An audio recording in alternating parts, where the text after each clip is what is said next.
Hey guys, Coach here. Welcome to this week's episode. This week we are talking about the importance and the home value improvement that is derived from proper driveway widths, parking areas, and walkway widths. These are something that does not come to mind immediately all the time, but if instituted, you will find it'll add a great amount of value to your home and a lot more functionality when it comes to maneuverability. I'm sure glad you're here. I decided to put on my fall colors in honor of the first day of fall, my favorite season of the year, and we have the remnants and the leftovers of great summer color still hanging in there. Those super petunias behind me, the hydrangeas that we got off the clearance rack are blooming, and the lemon coral, which I certainly hope it makes it through the winter, but we're not sure. I'm glad you're here. Let's get started, shall we?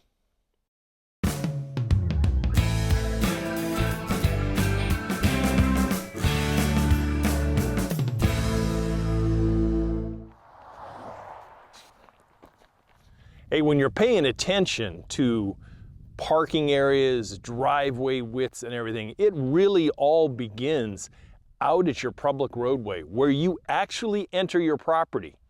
In this particular case, we have a distance that spans 54.5 feet across the apron coming off of the county road and coming onto our property. Originally, it was about 40, and we widened it out a little bit over the course of the past year. And it has, shall we say, really served an excellent purpose when we've had some big commercial machinery come here over the course of the whole dang summer. Big 12-wheeler dump trucks, cement mixers, and when we've been pulling campers and trailers ourselves. When we came back from Idaho earlier this year, we had an overall length of 56 feet with a very large cargo trailer, plus the truck and the camper. And it was really nice to exit off of the road in a very wide fashion in order to line up nice and straight to get over a much more narrower culvert area. We go from 54 feet down to 12. And you really have to be spot on when you get across that culvert. Otherwise, back tires, front tires, we're kind of in a dangerous, precarious area. So when you're planning out your raw land or your developing land that you've purchased and you've put in driveways, very important to remember the construction traffic that's going to be coming up and down your driveway, and give them plenty of space to swing wide and turn in, and make sure you don't neck it down like the original developers of this did. So, driveway aprons, a minimum of 35 feet.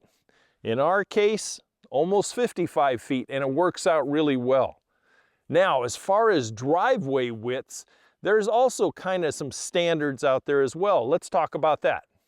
So once you're off of the county road or your boulevard or whatever you might have, and you're onto your own property, you have to still keep in mind and bear in mind the width of your driveway, especially like ours that kind of curves up the hill to the home area itself.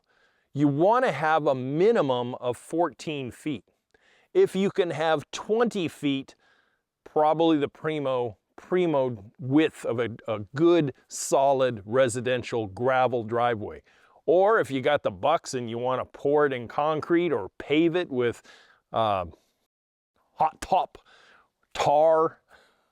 What's the other ones that we've heard?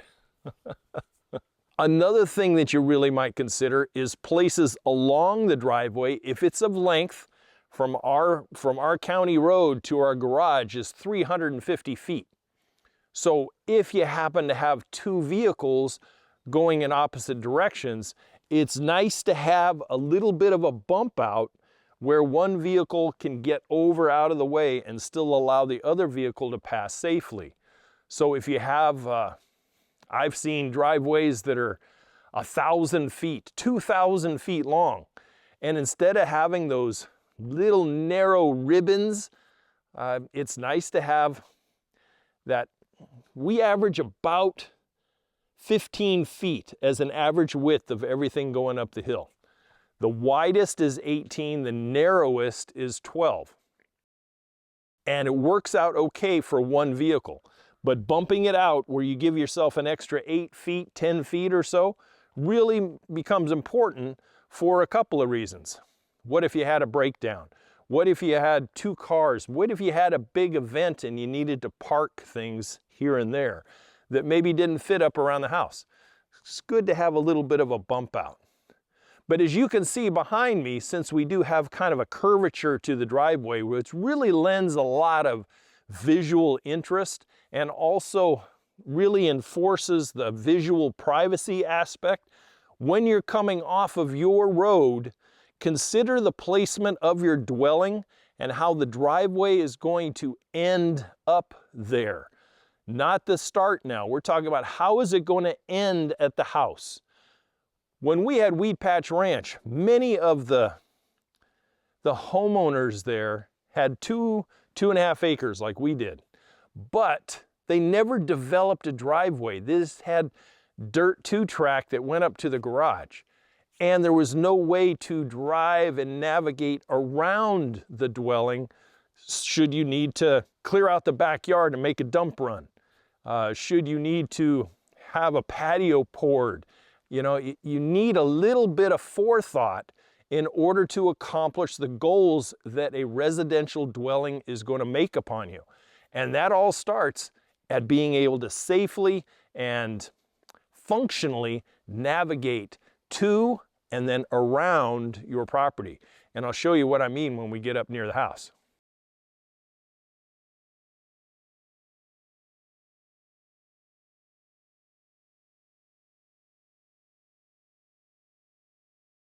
Hey, additional parking, if you happen to have the space, is a very, very valuable piece of the residential real estate ownership market.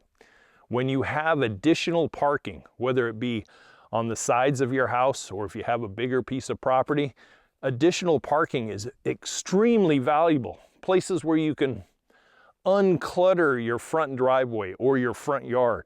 You don't have to have yard cars and that kind of stuff.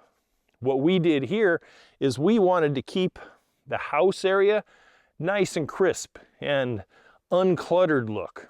And it started to get a little cluttered with cargo trailers, tractors, campers, etc. So we developed a secondary parking area. Now this used to be just a basic dirt trail that went over to the brook that comes out of the pond. And we widened it. We used some of the gravels when we did our driveway redo, our makeover up there, and we filled this in. So now the 12-foot cargo trailer, which we used to tow behind the truck and camper, it now sits down here in the shade on a nice firm driveway path. And old JD is down here during this time of year. We'll probably move him up to the back side come snow blowing season. Hope we get some snow this year.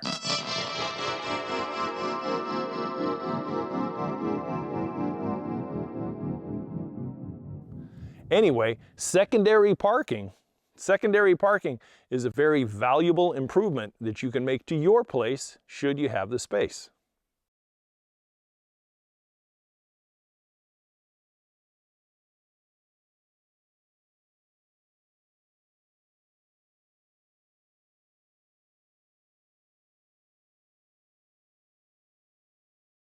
So the termination point of a rural driveway should empty out into an area that accommodates a lot of parking, navigability, and functionality.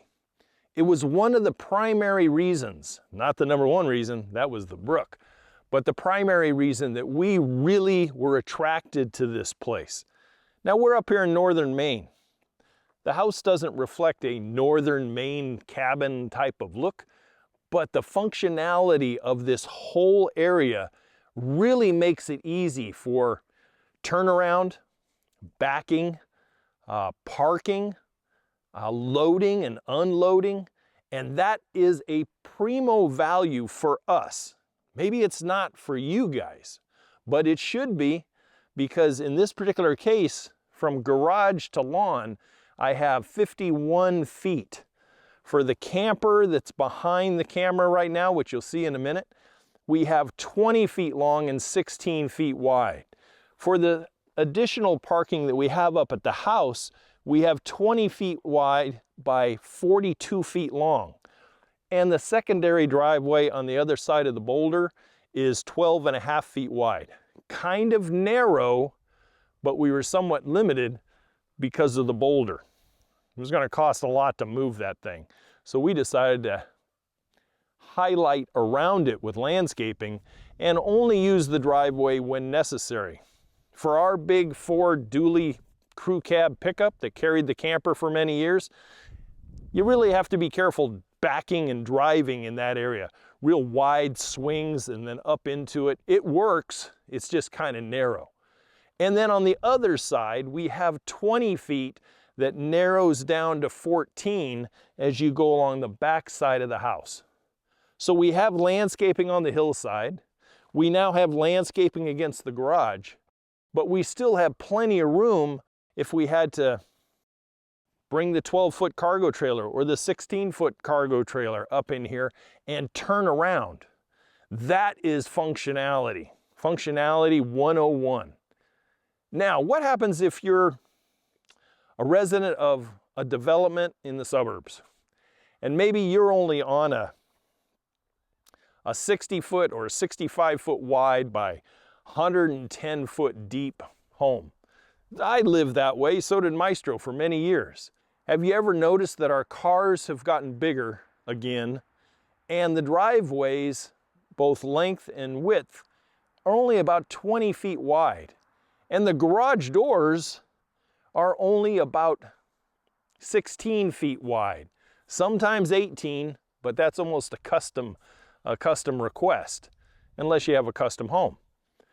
But what you can do to really offset that tight parking and very tight maneuverability is do driveway extensions. And it's what I used to design when I was doing those particular houses out in California. I always generally put in a 3-foot driveway extension on each side, almost automatically. And the reason I did that and the reason I sold it was because people, they tend to collect a lot of stuff and their garages can't accommodate 2 cars anymore because they have so much stuff. So they park their cars out in the driveway, and I would just walk out there and say, here's a really good reason why you need a driveway extension. Because opening their doors, they couldn't quite open their door without banging into their other vehicle. So if you're in the smaller lot sizes, driveway extensions are a great way to add value, parkability, is that a word? Capability of parking. And if you have even a little more width in your lot, can you get up the side of your house where you can do not only a driveway extension, but you can also do a sweeping pour, take out the fence that's there, put in a gate, and have a whole side yard that you could park down that way. Maybe something for a boat, maybe something for a travel trailer camper, maybe something for a work trailer, something that would be secured behind a lockable gate, somewhat out of view, public view, and be able to come and go from it easily. Open up the gate, pull out your work trailer, go to work, put it away at night. It's an idea, and it's certainly an additional sell item when you go to list your house. People have a lot of things. People's families, multi-generational families, which was really common where we were out in California, they need places to park and not always out on the street. So consider parking and consider maneuverability in and around any sort of rural property that you have. Okay, let's wrap this up talking about walkways. When you're talking about walkways, especially whether it be a rural property, but especially around your dwelling itself, around the house, there is nothing more important than having the capability of having a good, solid, durable surface with a minimum width of 4 feet that circumnavigates your house. Imagine this. You order a huge new refrigerator. Your front door can't accommodate it. So you need to take it to the back slider to get in so you can have the guys put it in the kitchen.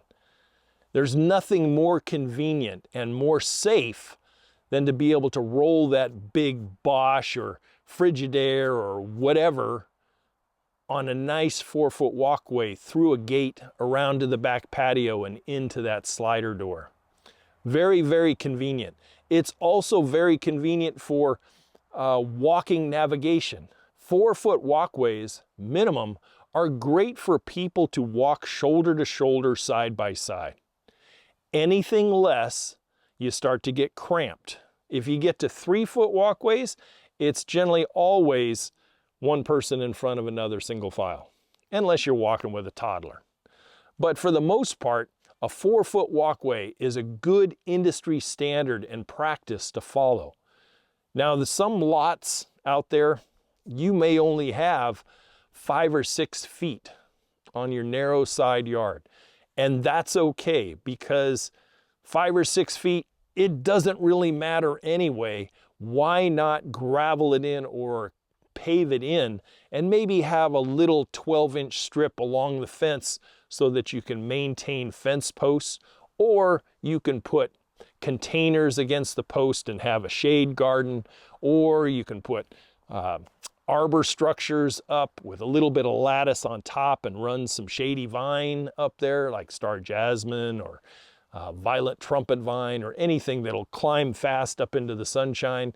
You can make those side yards very, very functional. And instead of having just a closed off fence, you can put in a nice 4-foot or 5-foot gate that'll allow you to go out and exit into your front yard, and that walkway can come all the way around to your front walkway. Now you have the ability, if you needed to go out at night to check that bump in the night, at least you're going out onto a solid, durable surface that's safe to walk on, even if you had to do it in bare feet. So remember walkways and the functionality that they do as well. 4-foot minimums. If you make them narrower, it's a single file, and if you don't care about that kind of stuff, then don't worry about it. But for me, as a professional, I always design 4-foot walkways for ease of navigation.